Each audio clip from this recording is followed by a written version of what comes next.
Alright, so it's about minus 28 right now. We're going to try to start up the Jeep here without any plugging it in or anything. It's got the 3-liter diesel in it. Just use the remote start.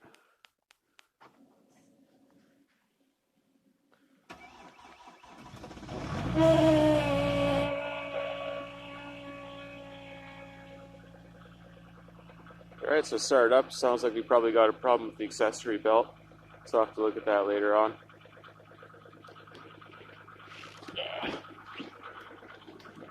See what the temperature is.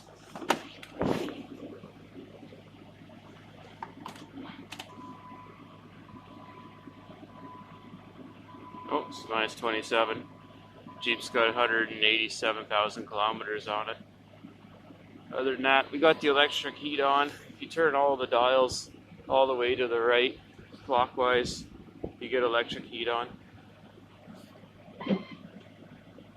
So off to work.